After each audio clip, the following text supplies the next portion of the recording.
OnePlusന്റെ OnePlus 13S 5G എന്ന പുതിയൊരു smart phone Indian മാർക്കറ്റിൽ ലോഞ്ച് ചെയ്യാൻ പോകുന്നുണ്ട്. അവർ ഒഫീഷ്യലായിട്ട് ഇതിൻ്റെ ഒരു ടീസർ പുറത്തു വിട്ടിട്ടുണ്ട്. ഇപ്പം ഈ ഒരു ഫോണിൻ്റെ ഫീച്ചേഴ്സിനെ പറ്റിയിട്ടുള്ള പല കാര്യങ്ങളും അറിയാൻ കഴിഞ്ഞിട്ടുണ്ട്. എന്തായാലും ഈ ഒരു വീഡിയോയിൽ നമ്മൾ നോക്കാൻ പോകുന്നത് OnePlus 13S 5G എന്ന സ്മാർട്ട് ഫോണിനെ പറ്റിയിട്ടാണ്. പിന്നെ വീഡിയോ തുടങ്ങുന്നതിന് മുമ്പ് പറയാനുള്ളൊരു കാര്യം എന്താ വെച്ചാൽ, ഇതുപോലെ നിങ്ങളുടെ സ്വന്തം ഫോട്ടോ അല്ലെങ്കിൽ നിങ്ങൾക്ക് ഇഷ്ടപ്പെട്ട ഡിസൈൻ പ്രിന്റ് ചെയ്തിട്ടുള്ള മൊബൈൽ കേസുകൾ അഫോർഡബിൾ ആയിട്ടുള്ള പ്രൈസ് റേഞ്ചിൽ വേണം എന്നുണ്ടെങ്കിൽ ഇവിടെ ഒരു വാട്സപ്പ് നമ്പർ കൊടുക്കുന്നുണ്ട്. താഴെ ഡിസ്ക്രിപ്ഷനിലും കമൻറ്റ് ബോക്സിലും ആ ഒരു വാട്സപ്പ് നമ്പർ കാണാം, നിങ്ങൾക്ക് കോൺടാക്റ്റ് ചെയ്യാവുന്നതാണ്. അപ്പോൾ നമ്മൾ ആദ്യം ഫീച്ചേഴ്സും കാര്യങ്ങളൊക്കെ നോക്കുകയാണെന്നുണ്ടെങ്കിൽ ഡിസ്പ്ലേയുടെ കാര്യത്തിൽ ഈ ഒരു സ്മാർട്ട് ഫോണിൽ 6.32 ഇഞ്ചിൻ്റെ ഡിസ്പ്ലേ സൈസ് ആയിരിക്കും വരിക. അപ്പോൾ ഡിസ്പ്ലേ സൈസ് അത്യാവശ്യം കോമ്പാക്റ്റ് ആയിട്ടുള്ള ഡിസ്പ്ലേ സൈസ് ആയിരിക്കും. അപ്പം ഡിസ്പ്ലേ സൈസ് ഇതായിരിക്കും എന്നുള്ള കാര്യം അവർ ഒഫീഷ്യലായിട്ട് തന്നെ കൺഫേം ചെയ്തിട്ടുണ്ട്. അപ്പം ഇന്ത്യയിൽ വരുന്ന കോമ്പാക്റ്റ് ആയിട്ടുള്ള ഒരു ഫ്ലാഗ്ഷിപ്പ് സ്മാർട്ട് ഫോൺ ആയിരിക്കും ഈ ഒരു സ്മാർട്ട് ഫോൺ. അപ്പം നിങ്ങൾ ഫ്ലാഗ്ഷിപ്പ് ലെവലിൽ വരുന്ന കോമ്പാക്റ്റ് ആയിട്ടുള്ള ഫോണാണ് നോക്കുന്നതെന്നുണ്ടെങ്കിൽ ഈ ഒരു ഫോണിന് വെയിറ്റ് ചെയ്യാവുന്നതാണ്. പിന്നെ ഇതിൽ 1.5K റെസൊല്യൂഷൻ ആയിരിക്കും വരിക. OLED പാനലുമായിട്ടായിരിക്കും ഈ ഒരു സ്മാർട്ട് ഫോൺ വരിക. LTPO എന്നുള്ള ഫീച്ചർ ഇതിൽ സപ്പോർട്ട് ചെയ്യുന്നതായിരിക്കും. അതായത് റിഫ്രഷ് റേറ്റ് 1 ഹെർട്സിൻ്റെയും 120 ഹെർട്സിൻ്റെയും ഇടയിലായിട്ട് അഡ്ജസ്റ്റ് ചെയ്യാൻ കഴിയുന്നതായിരിക്കും. മാക്സിമം ഇതിൽ 120 ഹെർട്സിൻ്റെ റിഫ്രഷ് റേറ്റ് ആയിരിക്കും സപ്പോർട്ട് ചെയ്യുക. പഞ്ചോൾ ഡിസൈൻ വരും. പഞ്ചോൾ വരിക ടോപ്പ് സെൻറ്റർ ഭാഗത്തായിട്ടായിരിക്കും. പിന്നെ ഡോൾബി വിഷൻ്റെ സപ്പോർട്ടും 10 ബിറ്റ് ഡിസ്പ്ലേക്ക് ഇതിൽ വരുന്നതായിരിക്കും. പീക്ക് ബ്രൈറ്റ്നസ് 2400 നിറ്റ്സ് വരെയൊക്കെ വരുന്നതായിരിക്കും. അപ്പം അത്യാവശ്യം തിരക്കേടില്ലാത്ത ഡിസ്പ്ലേ ഫീച്ചേഴ്സും കാര്യങ്ങളൊക്കെ ഇതിൽ വരുന്നതായിരിക്കും. എടുത്തു പറയേണ്ട കാര്യം കോമ്പാക്റ്റ് ആയിട്ടുള്ള ഒരു ഡിസ്പ്ലേ സൈസ് ആയിരിക്കും ഇതിൽ വരിക. പിന്നെ in display finger print sensor ഈ ഫോണിൽ വരും. IP65 റേറ്റിംഗ് ഒക്കെ സപ്പോർട്ട് ചെയ്യുന്നതായിരിക്കും. പിന്നെ ഇതിൽ മെറ്റൽ ഫ്രെയിമും കാര്യങ്ങളൊക്കെ വരും.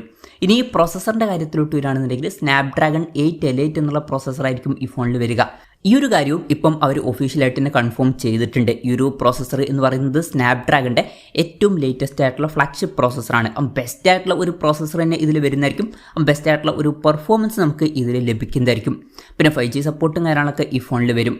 ഈ ഒരു ഫോണിൽ LPDDR5Xൻ്റെ റാമും UFS 4.0 സ്റ്റോറേജ് ടൈപ്പും കാര്യങ്ങളൊക്കെ വരുന്നതായിരിക്കും. പിന്നെ ഇതിൽ അലേർട്ട് സ്ലൈഡറിന് പകരം ഒരു ഷോർട്ട് കട്ട് കീ ആയിരിക്കും ഫോണിൻ്റെ സൈഡിൽ വരിക. പിന്നെ ഫോൺ പെട്ടെന്ന് നീറ്റാതിരിക്കാൻ വേണ്ടിയിട്ട് VC കൂളിംഗ് സിസ്റ്റം ഇതിൽ വരുന്നതായിരിക്കും. NFC-യുടെ സപ്പോർട്ട് വരും. IR ബ്ലാസ്റ്റർ എന്നുള്ള ഫീച്ചർ ഈ ഫോണിൽ വരുന്നതായിരിക്കും. അപ്പോൾ ഈ ഫോൺ റിമോട്ടൊക്കെ ആയിട്ട് യൂസ് ചെയ്യാൻ കഴിയുന്നതായിരിക്കും. പിന്നെ സ്റ്റീരിയോ സ്പീക്കേഴ്സ് ഈ ഫോണിൽ വരും. Android 15 ബേസ് ആയിട്ടുള്ള OxygenOS സോഫ്റ്റ്വെയർ ആയിരിക്കും ഈ ഫോണിൽ വരിക. ക്യാമറയുടെ കാര്യം പറയുകയാണെന്നുണ്ടെങ്കിൽ ഫോണിൻ്റെ പിന്നിൽ ഡ്യുവൽ ക്യാമറ സെറ്റപ്പ് ആയിരിക്കും വരിക. 50 മെഗാ പിക്സലിൻ്റെ f1.8 അപ്പേഴ്സിൽ വരുന്ന മെയിൻ ക്യാമറ സെൻസർ ഈ ഫോണിൽ വരുന്നതായിരിക്കും. ഇത് സോണി LYT 700 സെൻസർ ആയിരിക്കും. വോയിസിൻ്റെ സപ്പോർട്ട് വരും. പിന്നെ 50 മെഗാ പിക്സലിൻ്റെ f2.0 അപ്പേഴ്സിൽ വരുന്ന ഒരു ടെലിഫോട്ടോ ലെൻസ് ആയിരിക്കും ഇതിൽ രണ്ടാമത് വരിക. ഇതിൽ 2x ഒപ്റ്റിക്കൽസും സപ്പോർട്ട് ചെയ്യുന്നതായിരിക്കും. അപ്പം അത് ഇൻട്രസ്റ്റിംഗ് ആയിട്ടുള്ളൊരു കാര്യമാണ്. പൊതുവേ ഡ്യുവൽ ക്യാമറ സെറ്റപ്പ് ആണെന്നുണ്ടെങ്കിൽ രണ്ടാമത്തെ sensor ultra wide angle lens ആണ് ആവാറ്. പൊതുവേ രണ്ടാമത്തെ സെൻസർ ടെലിഫോട്ടോ ലെൻസ് ആവാറില്ല.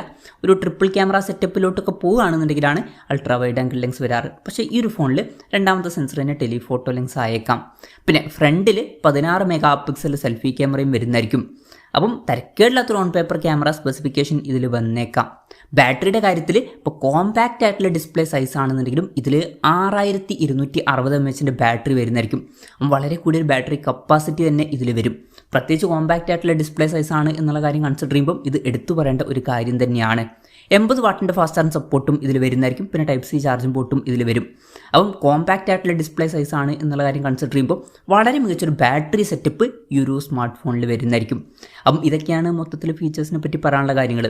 പിന്നെ ഇന്ത്യൻ മാർക്കറ്റിൽ ഈ ഒരു ഫോണിൻ്റെ ബ്ലാക്ക്, വെൽവെറ്റ്, അതുപോലെ തന്നെ പിങ്ക് സാറ്റിൻ എന്നീ കളർ വേരിയൻസ് ആയിരിക്കും ലോഞ്ച് ചെയ്യുക. പിന്നെ ലോഞ്ച് ഡേറ്റിൻ്റെ കാര്യം പറയുകയാണെന്നുണ്ടെങ്കിൽ അതിനെ പറ്റിയിട്ടുള്ള കാര്യങ്ങളൊന്നും പറയാൻ കഴിഞ്ഞിട്ടില്ല. എന്നാലും അവർ ഒഫീഷ്യലായിട്ട് ഇതിൻ്റെ ടീസർ പുറത്ത് വിട്ടിട്ടുണ്ട്. അപ്പം അടുത്ത് തന്നെ ഈ സ്മാർട്ട് ഫോൺ ഇന്ത്യൻ മാർക്കറ്റിൽ ലോഞ്ച് ചെയ്തേക്കാം. മിക്കവാറും അടുത്ത മാസം ഇന്ത്യൻ മാർക്കറ്റിൽ ഈ ഫോൺ ലോഞ്ച് ചെയ്യുന്നതായിരിക്കും. പിന്നെ പറയാനുള്ള വേറൊരു കാര്യം എന്താ വെച്ചാൽ, ഇപ്പോൾ അടുത്ത് ചൈനീസ് മാർക്കറ്റിൽ OnePlus 13T 5G എന്നൊരു സ്മാർട്ട് ഫോൺ ലോഞ്ച് ചെയ്തിട്ടുണ്ടായിരുന്നു.